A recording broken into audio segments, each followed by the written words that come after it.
સૌમ્યમુખારવિંદસતુ નેણેયમી વર્ષતા વાણી છે મહિમા ભરી મૃદુવળી હૈયે હરી ધારિતા યોગી રાજ પ્રમુખજી હૃદયથી જેના ગુણે રીજતા વંદો સંત મહંત સ્વામી ગુરુને કલ્યાણકારી સદા.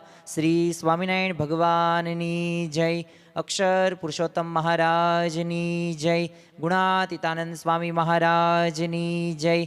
ભગતજી મહારાજની જય. શાસ્ત્રીજી મહારાજની જય. યોગીજી મહારાજની જય.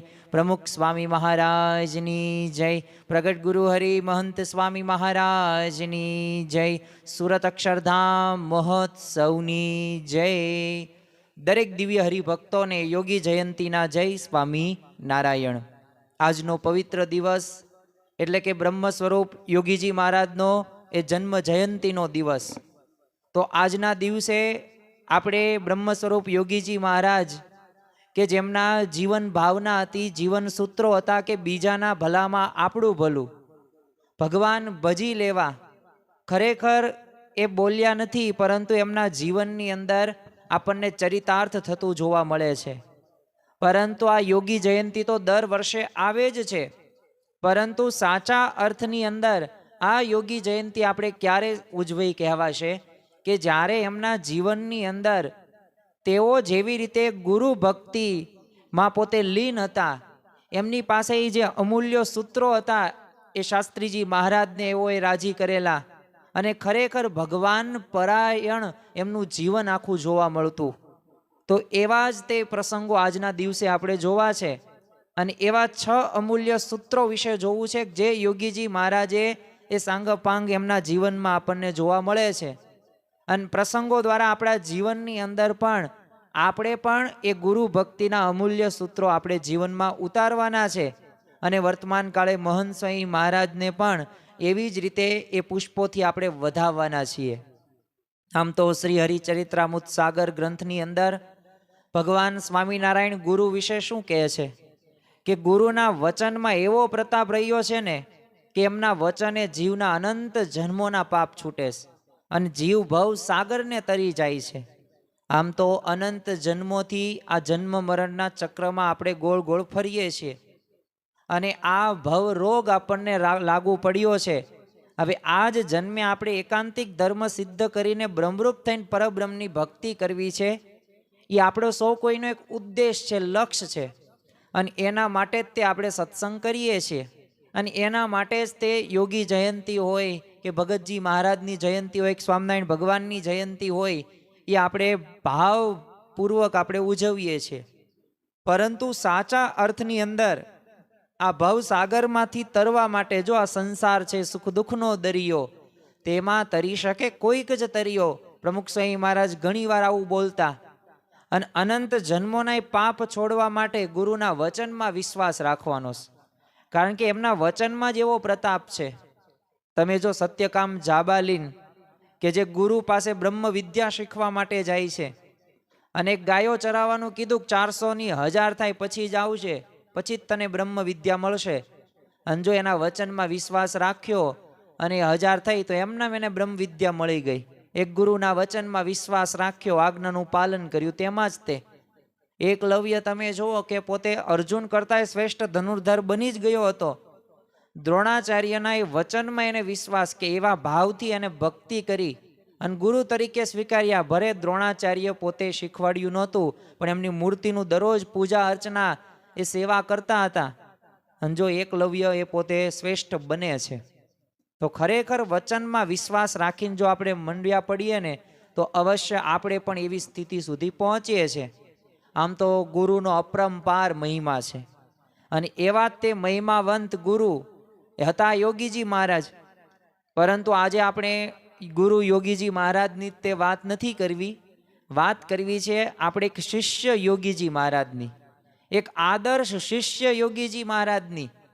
કારણ કે જેમ સાધન કોઈ સાધક, એમાં સૌથી ઉત્કૃષ્ટ સાધના કોણે કરી? તો બ્રહ્મ સ્વરૂપ ભગતજી મહારાજે, કે જે પ્રથમ કોટીમાં આપણે ગણી શકીએ, જે મન કર્મ વચને એ ગુણાતીતાનંદ સ્વામીમાં જોડાઈને એવી સ્થિતિને પ્રાપ્ત કરી શક્યા. એમ આપણે આદર્શ શિષ્ય યોગીજી મહારાજ કઈ રીતે, જો ગુરુ નહીં પણ ગુરુ ભક્ત યોગીજી મહારાજની આજે આપણે ઓળખ મેળવીશ. કારણ કે એમનું જીવન રહ્યું ને એ આપણને પણ ગુરુ ભક્તિની ઘણી બધી પ્રેરણા આપે છે. અને એ પ્રેરણાથી આપણે પણ કેવી રીતે એ ગુરુ સાથે જોડાવાનું છે તો એ પણ આપણને ખ્યાલ આવશે. આમ તો વિશ્વના ઇતિહાસમાં ઘણા બધા ગુરુ ભક્તો થઈ ગયા, પણ યોગીજી મહારાજ એવા મહાન ગુરુ ભક્ત હતા ને કે જેઓએ અપૂર્વ ગુરુ ભક્તિથી ગુરુને પોતાના ઉપર એ પ્રસન્ન થવા માટે આમ કહેવાય ને વિવશ કરી દીધા હતા. અને જો જે મરણિયા થઈને જે કરે ને, જેમ ભગતજી મહારાજે 3.5 વર્ષ દરમિયાન ગુણાતીતાનંદ સ્વામીની એવી રીતે મન કર્મ વચને સેવ્યા, નાનામાં નાની સેવા કરે, મનનાય ચૂરે તનનાય ચૂરે ચૂરા બોલાવી નાખ્યા અને બ્રાહ્મી સ્થિતિ પોતે પ્રાપ્ત કરી શક્યા. કેમ? કારણ કે એ પોતે મરણિયા થયા હતા કે ગમે તેમ થઈ જાય પણ મારે ગુણાતીતાનંદ સ્વામીને રાજી કરવા જ છે, કરવા જ છે અને કરવા જ છે. તો એવી જ રીતે આ બ્રહ્મ સ્વરૂપ યોગીજી મહારાજ પણ એવી રીતે શાસ્ત્રીજી મહારાજને વિવશ કરી દીધા, એટલે જો રાજીપાનો પોતે પાત્ર બને છે. તો આ મહાન ગુરુ ભક્ત યોગીજી મહારાજ એ આપણને ગુરુ ભક્તિના એવા અમૂલ્ય સૂત્રો પણ ભેટમાં આપી ગયા છે, જે આજની આપણી આ યોગી જયંતીની એક વિશિષ્ટ સભાની અંદર એ આપણે એ શીખવાના છીએ. અને આપણા જીવનની અંદર જો એ સૂત્રો આવી જાય તો અવશ્ય આપણે પણ એક આદર્શ શિષ્ય બની શકીએ અને મહંત સ્વામી મહારાજને અને ભગવાનને આપણે રાજી કરી શકીએ. આપણે 6 સૂત્રોની વાત કરવાના છીએ આજની આ યોગી જયંતી સભાની અંદર. પ્રથમ તો સૂત્ર આપણે એવું જોશું, ગુરુ આજ્ઞા પાળવાની તત્પરતા યોગીજી મહારાજમાં કેવી જોવા મળતી. પછી એ ગુરુ આજ્ઞા પાળવામાં સાતત્ય. હવે આપણે કેવું થાય, આજ્ઞાનું પાલન તો કરીએ પણ પછી ઠેઠ સુધી કાયમ સુધી આજ્ઞાનું પાલન ન કરીએ, મૂકી દઈએ કે એવું કંઈ પાલન નથી કરવું. તો એક બીજું સૂત્ર એવું પણ જોશું. ત્રીજું સૂત્ર છે ગુરુની મરજી મુજબ વર્તવું, વર્તન કરવું અને કહેવું ને એમાં જમીન આસમાનનો તફાવત. પછી એક ચોથું સૂત્ર આપણે એ પણ જોશું કે ગુરુનો વિશ્વાસ સાકાર કરવો, કારણ કે વિશ્વાસથી વહાણ તરે છે. તો એ પણ યોગીજી મહારાજના જીવનમાં આપણને ચરિતાર્થ થતું જોવા મળે છે. અને એક ગુરુ માટે ફના થવાની તૈયારી, કે એ ગમે તેમ થઈ જાય પણ બસ મારે ગુરુને રાજી કરવા જ છે. અને એક ગુરુ ભક્તિની ચરમસીમા એટલે કે ગુરુની કૃપાનું એક અનુસંધાન.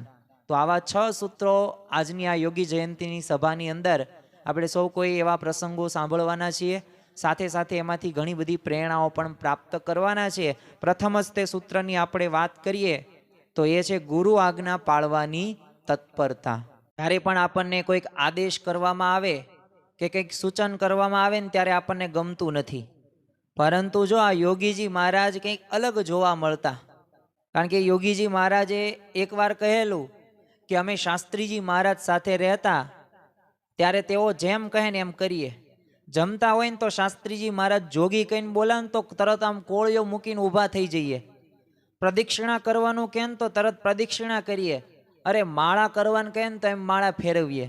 અને એટલું જ નહીં, સ્વામીની બધી અનુવૃત્તિ રહીને અમે સાચવેલી.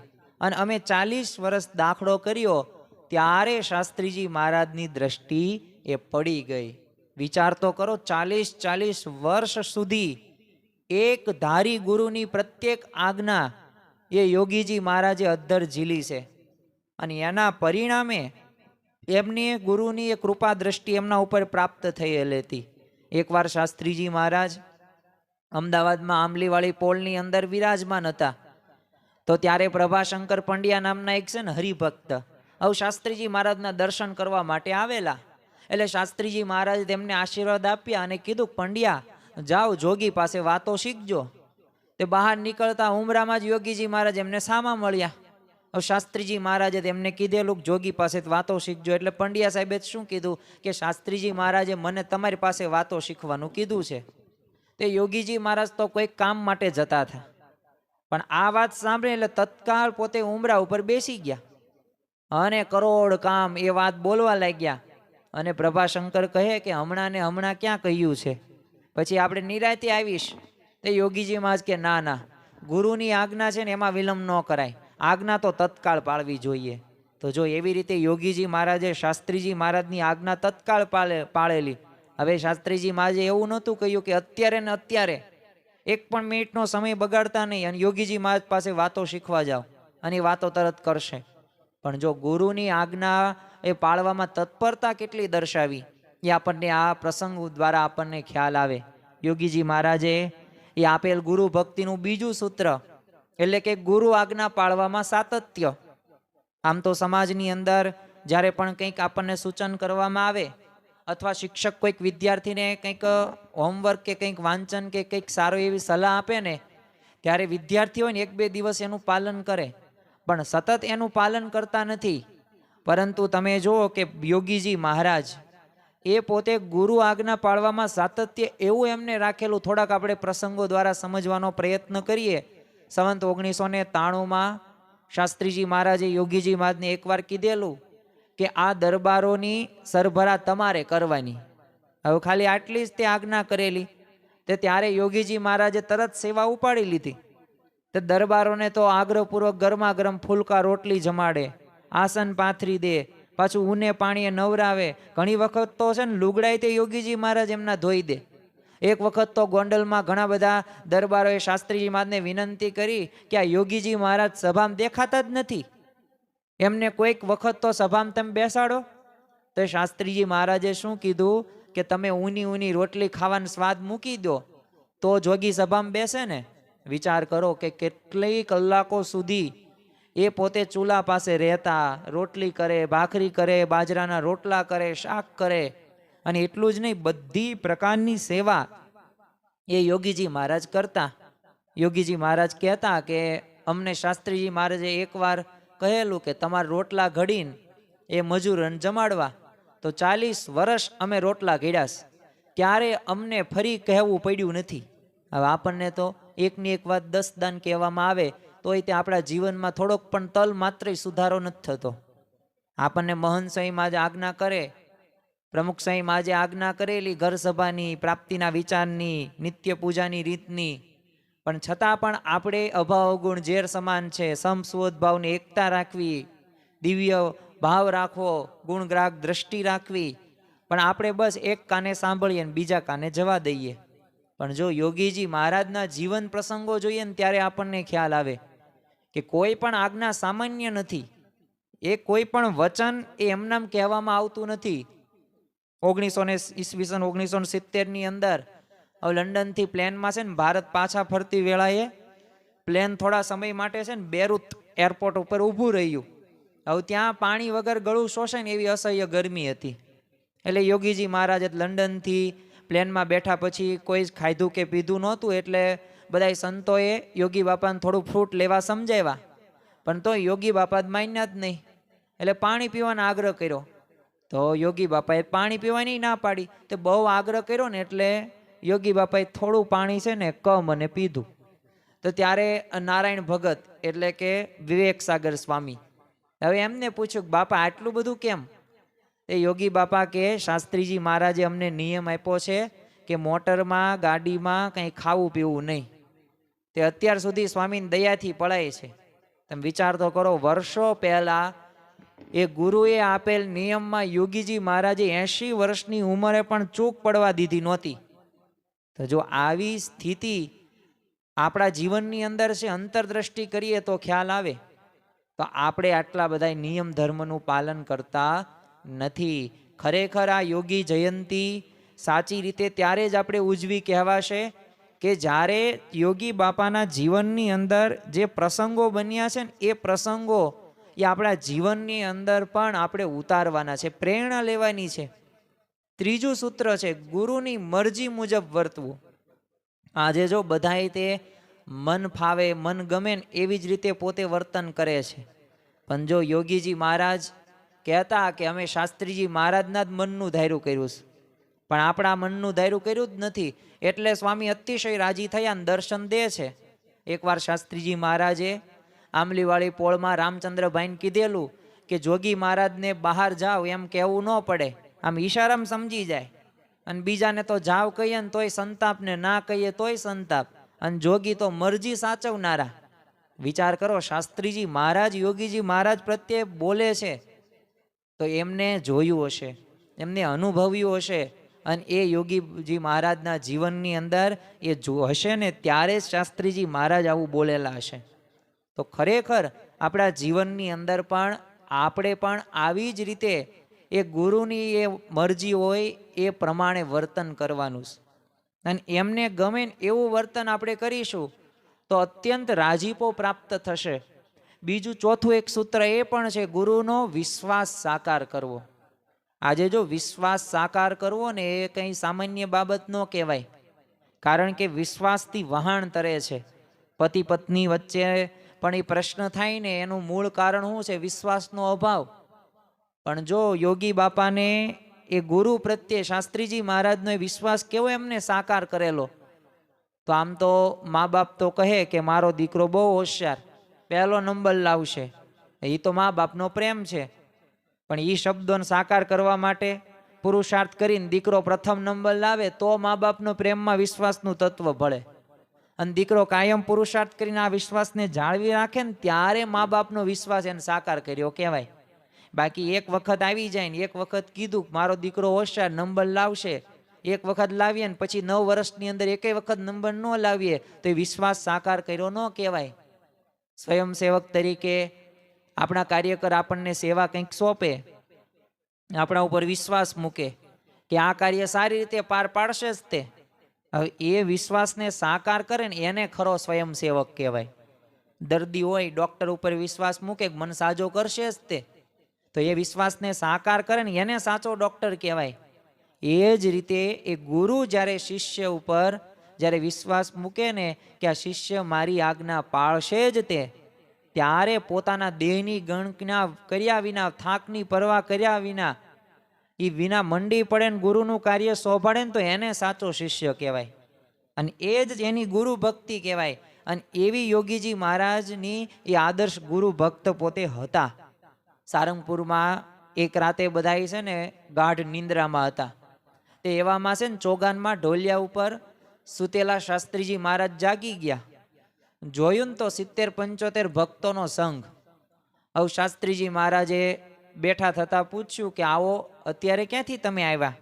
તે હરિભક્તોએ કીધું બાપા કારિયાણી જતા છે ને બસ બગડી છે, એટલે રાત ગાળવા માટે અહીંયા આવ્યા છીએ. તે શાસ્ત્રીજી મહારાજ કે બહુ સારું, પ્રેમથી રહો, આ તમારું જ મંદિર છે. અને ઠાકોરજી જમાડ્યા? તે હરિભક્તો કે ના બાપા, પણ અત્યારે આપને તકલીફ શા માટે આપવી?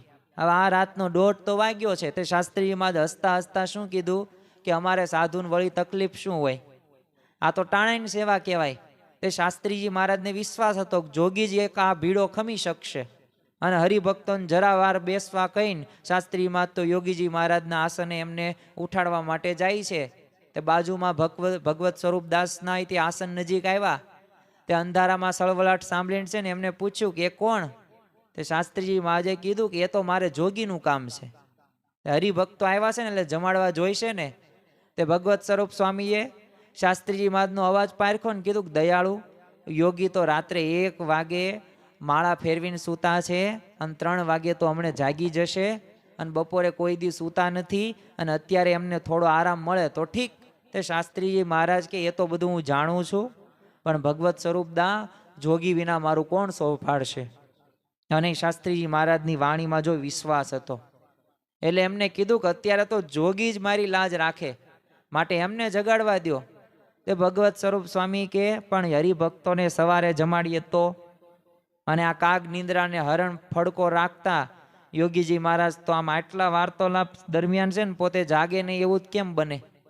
અને તરત બેઠા થયા અને હાથ જોડીને શાસ્ત્રીજી મહારાજ સામે ઊભા રહ્યા. ને એમને જોઈને શાસ્ત્રીજી મહારાજને આમ અંગો અંગ આનંદ આમ ઉભરાઈ ગયો કે જોગી ચાલો રસોઈ બનાવવાની છે.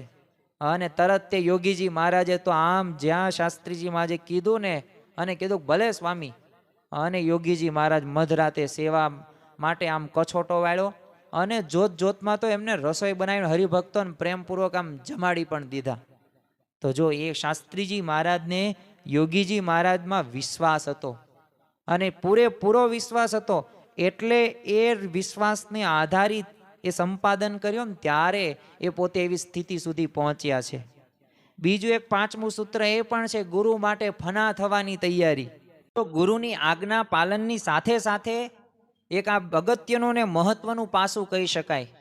કારણ કે ગુરુના એ મહિમા પ્રવર્તનની ધગશ, એ ગુરુ માટે ફના થવાની તૈયારી, તો યોગીજી મહારાજના જીવનની અંદર એ શાસ્ત્રી મહારાજનો મહિમા છે ને ચો તરફ પ્રસરે ને એવી અદ્ભુત એમને લગ્ની હતી. એક બે પ્રસંગ જોઈએ આપણે. એકવાર યોગીજી મહારાજ સારિંગ ગામમાં પધરામણીઓ કરીને બપોરે જમવા બેઠા તે ત્યાં એક હરિભક્ત દોડતા આવ્યા અને કીધું કે બાપા મારે અમદાવાદ જવાનું છે અને મારું ઘર બાકી છે અને ગાડીનો ટાઈમ થઈ ગયો છે.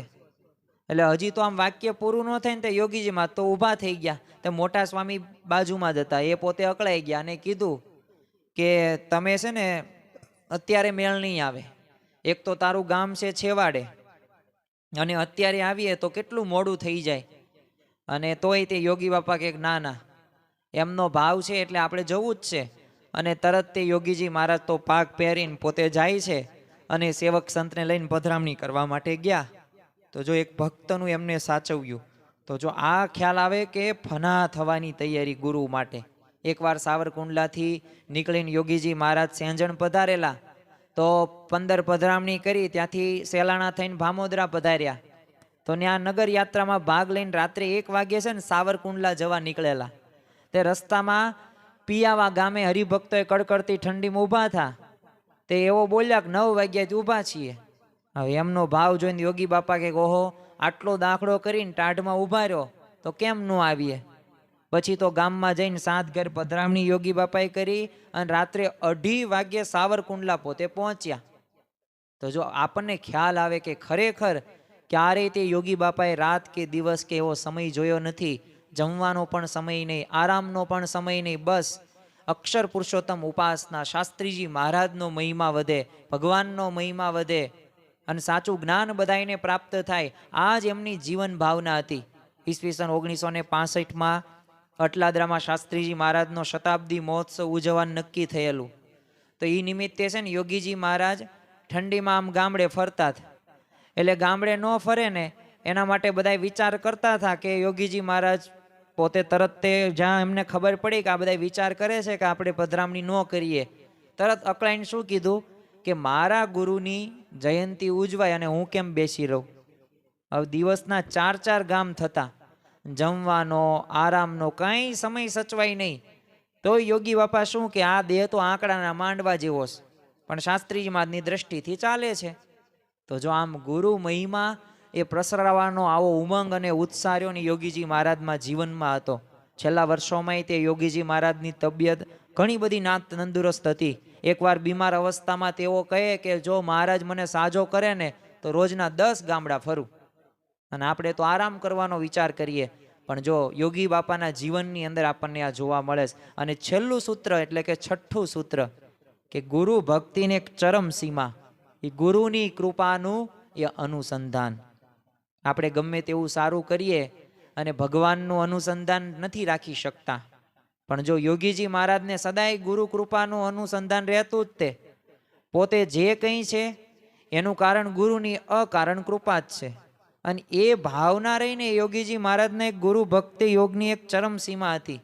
2 પ્રસંગો જોઈએ જેથી આપણને વિશેષ ખ્યાલ આવે. ઈસવીસન 1946માં મુંબઈમાં જાણીતા એક અર્થશાસ્ત્રી મનુ સુબેદારે યોગીજી મહારાજને કીધું કે સ્વામીજી, મેં ઘણા મહાત્માઓ જોયા છે, પરંતુ બ્રહ્મનો આવો અખંડ આનંદ મેં કોઈના મુખારવિંદ ઉપર જોયો નથી. તો તમારી આ સિદ્ધિનું રહસ્ય શું છે? ત્યારે યોગીજી મહારાજે એ હાથ જોડીને કીધું કે મારા ગુરુ સ્વામી શાસ્ત્રીજી મહારાજની મારા ઉપર દ્રષ્ટિ પડી ગઈ છે અને પોતે અનાદિના સિદ્ધ હોવા છતાંય તે ગુરુ કૃપાનું જો તમે મહત્વ પ્રસ્થાપિત કરેલું છે. તો જો યોગીજી મહારાજની એ સાધુતા અને એ નિર્વ્યાજ પ્રેમનો વશ થઈને 51 સુશિક્ષિત નવયુવાનો સાધુ બન્યા. ત્યારે તેઓ વારંવાર કહેતા કે આ બધા કહે છે યોગીએ સાધુ બનાવ્યા, પણ મેં ક્યાં બનાવ્યા છે? શાસ્ત્રીજી મહારાજના સંકલ્પે થયા છે. તો જો આ નિત્ય અનુસંધાન ગુરુ કૃપાનું કે જે પણ થાય છે ભગવાન અને એ ગુરુ જ કરે છે.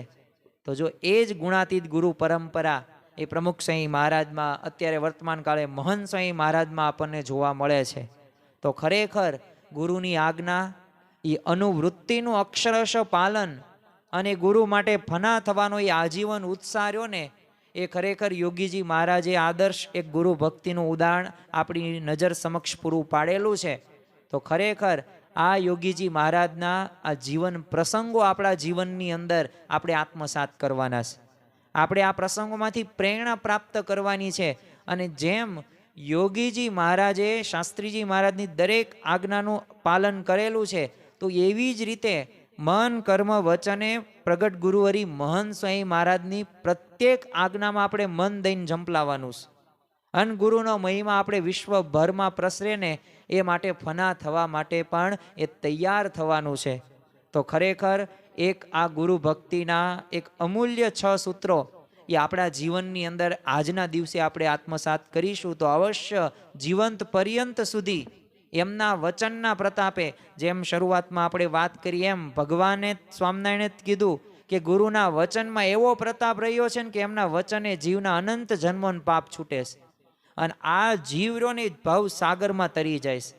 તો આપણે બ્રહ્મરૂપ થવું છે, પરબ્રહ્મની ભક્તિ કરવી છે, આ જન્મ મરણના ચક્રમાંથી બહાર આવવું છે. તો એના માટે આ યોગીજી મહારાજના જીવન પ્રસંગો એ આપણને એક દીવા દાંડી સમાન સાબિત થાય છે. તો આજના દિવસે આપણે મહારાજ સ્વામીના ચરણોમાં પ્રાર્થના કરીએ કે આ ગુરુ ભક્તિના અમૂલ્ય સૂત્રો એ અમે પણ અમારા જીવનની અંદર આત્મસાત કરીએ અને મહંત સ્વામી મહારાજને રાજી કરી શકીએ. એ જ આજના દિવસે પ્રાર્થના. શ્રી સ્વામિનારાયણ ભગવાનની જય.